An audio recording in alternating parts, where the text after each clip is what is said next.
Hi guys, welcome back to my channel. So today's video is going to be a little different than some of the stuff I've posted. I have been talking about wanting to do a therapy update with you guys, talking a little bit about how that's been, exploring that the last few weeks, and something new that I'm going to be trying here in about probably a week or two. I don't even know if it'll be that long. So let's just get right into it. The first thing I want to show you is that I have a friend who is a very talented artist, and she sent me this beautiful, my ring light's on it, but this beautiful colored pencil drawing. She is so talented. She is a rainbow. Like, if there was an embodiment of a rainbow, like, it's her. She's extremely talented, great painter, but I got the coloring pencil because I don't know, I really like colored pencil art a lot, and it's just so vibrant and so pretty, and I cannot wait to hang it up on my wall. You guys can't see it, but behind you is a wall full of art that I've made, art that my friends have made and have given me, and it just brings me so much joy to look at it every day, and I'm really excited to hang that up. So had to just kind of show that off for a minute. Let's just get right into it. So excuse me, I have been going to this free counseling place for a few months now. I'd say it's probably been like a couple months. These are not like super experienced therapists. They're students who are graduating with their master's degree in like psychology, and they are doing hours volunteering to be able to earn that degree. And so they're very smart, they're very educated, they're up to date on all like the newest terminology and stuff like that, but they're not super well practiced in the field. So I would love to maybe have a therapist who's been doing this for a while, but every time I try to make that happen, something happens to where I can't continue therapy. It's usually like they drop me as a client, or honestly, it's mostly just them dropping me as a client. Like, it's so discouraging. You get really close to these people and they end up like quitting or dropping you, or just like fall off the face of the earth. And I don't think it's me. I mean, I'm really pleasant to be around therapy wise. I mean, I try to be, I really try to participate and be honest and listen and express what I need to express and take advice. And I really try to participate in my therapy, but I don't know, it just never works out to where I can find a decent therapist who's really experienced and knows a lot about trauma and is able to help me. But I am lucky because I do go to this free counseling place. There's a lot of really cool resources in Oregon. This is one of them.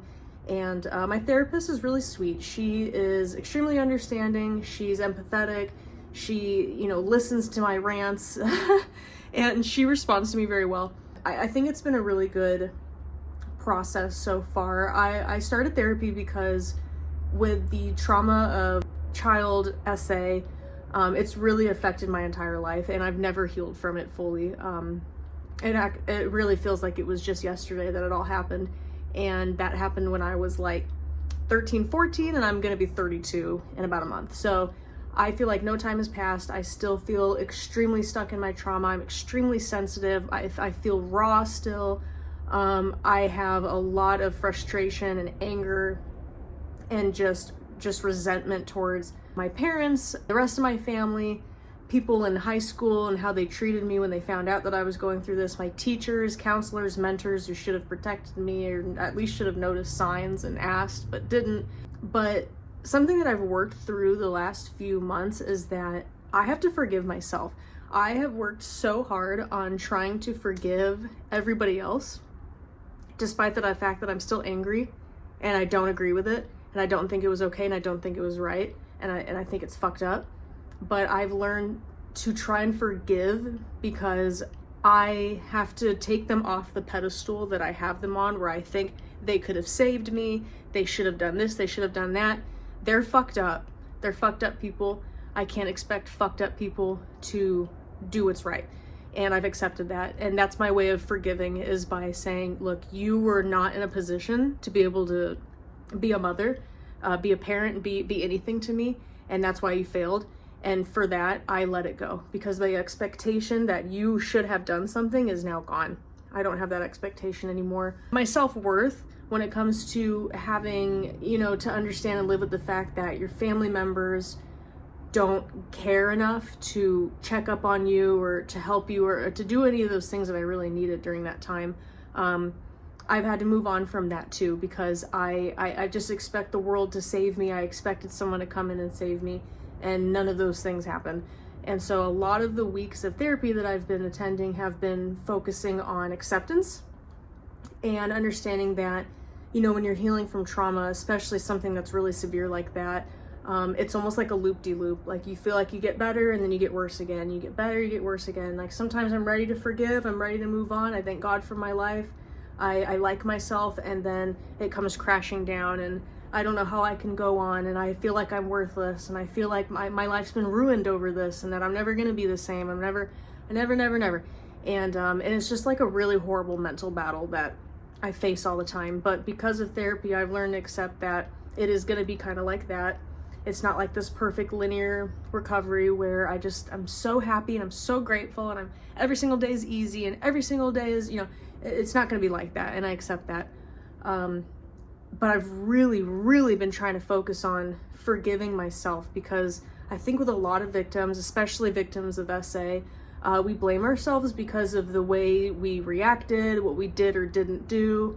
You know, there's very much a, like, where you look at yourself and you think, I caused this. Maybe I feel like I instigated it. Maybe I feel like I didn't do what I needed to do to get myself in a safer place.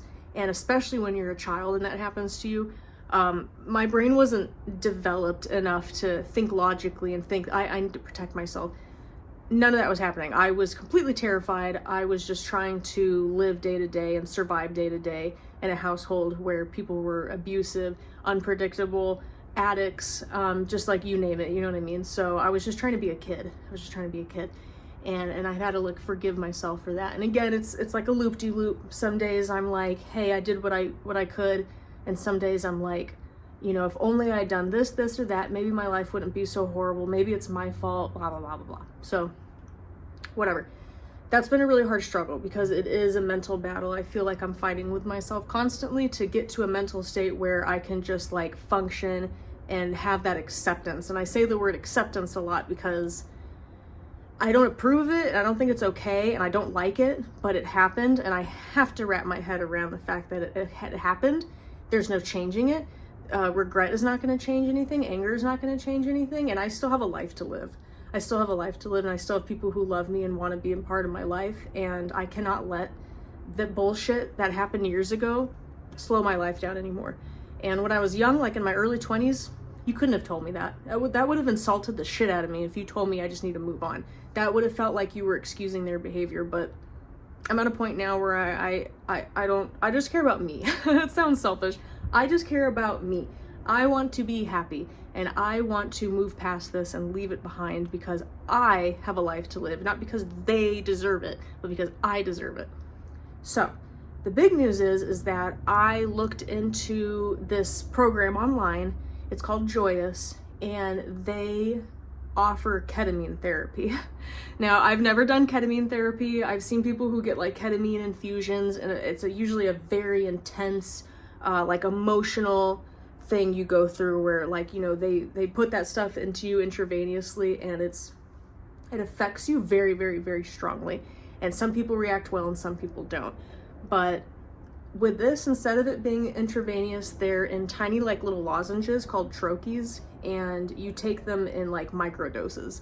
And what my hopes are for this type of therapy is that I am going to be able to take this ketamine dose that's regulated by a doctor and a team, and hopefully be able to look at some of this shit, look at some of this trauma, look at these like paths in my brain that I've built over time that protected me at one point but are fucking my life up now, and to hopefully step back from that, observe these things without the emotional attachment, and somehow try to heal some of those neural pathways into healthier coping mechanisms, some more of that acceptance, that self-forgiveness.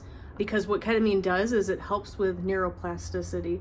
And neuroplasticity is the beautiful thing in the brain where it says that you may have a habit of this, but your brain is capable of building a new way of thinking, acting, all of that, and you can change your life that way. It's a beautiful, wonderful thing. Neuroplasticity is also the reason why, like, when you go through trauma, your brain functions differently because the brain changes depending on what it's exposed to. And so my goal with this ketamine therapy is that I'm going to be able to look at some of this stuff that's been so hard for me to accept and address and go through without that horrific, like, you know, response where I'm just triggered and I'm so upset because I can't look at it without that emotional response with it. And so I'm really hoping that by doing this ketamine therapy, it's going to be able to kind of separate the two. And I'm really, really hoping that it helps me. I'm only doing it for 3 months. I don't plan on being on ketamine for fucking ever. I don't think that's how it's supposed to be. But I'm going to do a 3-month subscription and I'm just going to work with it and see how it goes. Another thing that I saw it helped is chronic pain. And I have fibromyalgia. I've had it since I was 19 when I got a back injury. And I do believe that to a certain extent, some of the trauma that I have is making my pain worse. And I feel like with some of the evidence that ketamine therapy has shown is that you can somewhat heal that pain to a degree. I'm not going to tell myself it's going to go away completely, but I feel like I could heal some of my pain to a degree. I'm really nervous about getting myself too optimistic because if you've ever lived with chronic pain or chronic health conditions, there's always many parts of your life where you think this procedure, this treatment, this surgery is going to fix the issue, and when it doesn't, that's crushing. It's crushing because when you're chronically ill or chronically in pain, your whole entire life changes. Your whole life changes. And people who don't live with that will not understand. And it's very fucking lonely, isolating, horrible feeling. And so I'm really looking forward to this type of therapy. I'm kind of nervous. I'm very nervous to have like something that like is like a mental anesthetic where I'm like awake, but I'm not attached to myself. I've never really experienced something like that, and I am kind of nervous. I hope it's not like too strong or too crazy or anything. I plan on taking it alone in my apartment and just kind of like working through it. Apparently the lozenges last a few hours, way less intense than like when you go to the doctor and they like do it through like a fucking needle. I don't want to do that. And I don't got time to do that anyways, because I can't drive. You can't drive when you do this. Like, you have to be like chilling for a few hours, even with the microdose. So that's kind of my update. I know that was a really like random rant and I was talking really fast, but it's just because I have so much on my mind. I'm trying so hard. I mean, I'm really, really fucking trying to get better because I don't want the rest of my 30s to feel like how my 20s felt. And I don't want it to feel like how my teenage years felt. Like, at a certain point, like, I want to live my life. I just want to be happy. I want to live my life. I want to feel safe in my body. I want to feel secure in who I am. And I want to be able to just move forward and have faith that God is going to provide a life for me that I'm happy to live as long as I do the work. So that's it. That's it. That's really all I was going to say. I don't know if anyone else has had experience with ketamine therapy, whether it was intravenous or with the lozenges or whatever. If you've had any experience with this, or if you know anything about this kind of stuff, or maybe you're into some of that nerdy, you know, learning about neurological shit, like, share it with me in the comments. I would love to hear some of your guys' experiences and maybe what I can expect from some of this. I'm very nervous about it, but I'm really trying to keep optimism without getting my hopes up too much. So that's my crazy rant. Thank you for listening. If you've listened to this whole video, if you're a real one, like, thank you, you're the best. But yeah, I'll give you guys an update maybe when I do the first few doses. I might do like a couple videos between now and then. I don't really know. I kind of have a fun video idea that I want to do, so you might see me doing that. And that's all I was gonna say. So anyway, love you guys. I hope you have a wonderful, wonderful day. Take care of yourselves. Take it easy. If you're having a shit day, fuck it. Just relax. Put things off until tomorrow. There's always tomorrow. Just take care of you today. One day at a time, right? Okay. See you later. Bye.